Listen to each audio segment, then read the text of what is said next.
আমরা ৩০ বছর পর কি খাবো এইটা নিয়েও মাতামাতি করছি, আছে না নাই?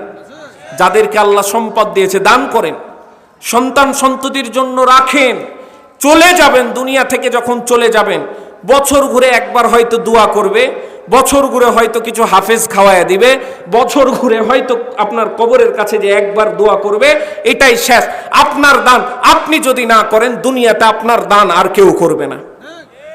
এমন একটা সময় ছিল জাহিলিয়াত যুগে, যেই সময় খাদ্য অভাবে শিশুদেরকে জ্যান্ত হত্যা করা হতো। বলেন না নাউজুবিল্লাহ। আমার মুসলমান ভাইরা, শিশুদেরকে খাবার অভাবে জ্যান্ত হত্যা করা হতো, জ্যান্ত মাটির সাথে পুঁতে ফেলা হতো।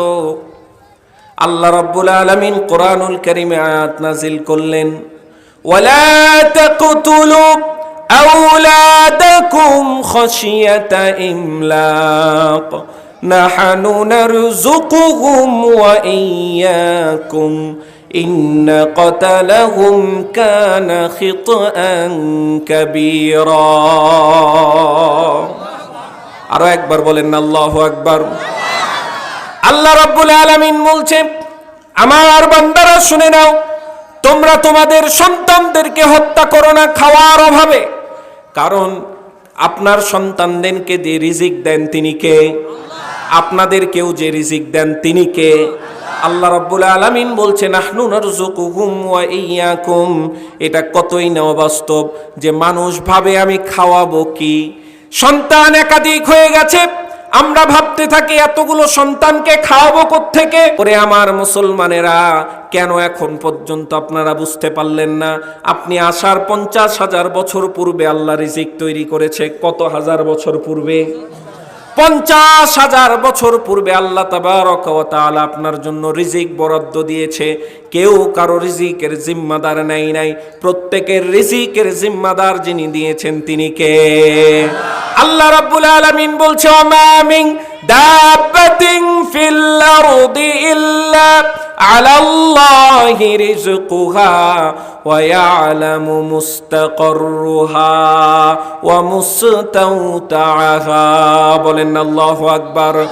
ওই আসমানের পাখির দিকে তাকাও, গাছের পাখির দিকে তাকাও।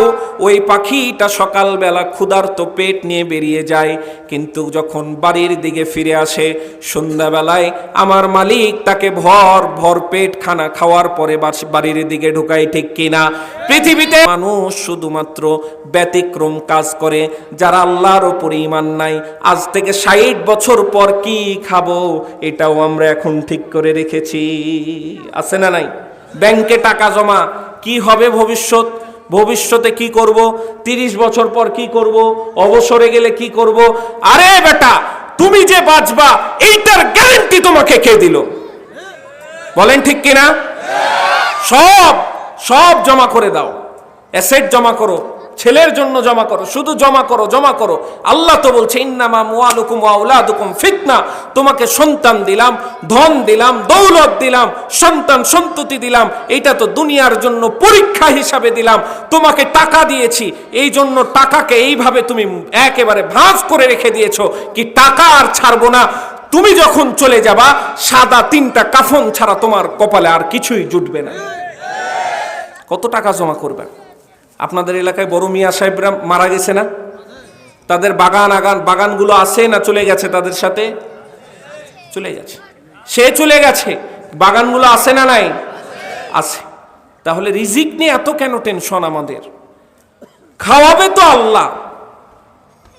সাহাবা আজমাইনদের কাছে যখন দান চায় আল্লাহ রাসূল যুদ্ধের জন্য, আবু বকর রাদিয়াল্লাহু তাআলা আনহু চটের জামা গায়ে দিয়ে এসে সমস্ত কিছু যা ছিল, কিছু খাবার, কিছু পরিমাণ, এই খাবারটা দেওয়ার পরে আল্লাহ রাসূলকে বলছে, আমার ঘরে আল্লাহ এবং আল্লাহর রাসূল ছাড়া আর কিছুই নাই। বলেন না সুবহানাল্লাহ।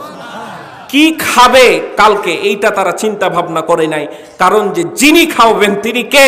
আমরা 30 বছর পর কি খাবো এইটা নিয়েও মাতামাতি করছি, আছে না নাই? যাদেরকে আল্লাহ সম্পদ দিয়েছে দান করেন, সন্তান সন্ততির জন্য রাখেন, চলে যাবেন দুনিয়া থেকে যখন চলে যাবেন, বছর ঘুরে একবার হয়তো দোয়া করবে, বছর ঘুরে হয়তো কিছু হাফেজ খাওয়ায়া দিবে, বছর ঘুরে হয়তো আপনার কবরের কাছে যে একবার দোয়া করবে, এটাই শেষ। আপনার দান আপনি যদি না করেন, দুনিয়াতে আপনার দান আর কেউ করবে না। এই জন্য যাওয়ার আগে নিজেই দান, নিজের হিসাব নিজেই কষেন।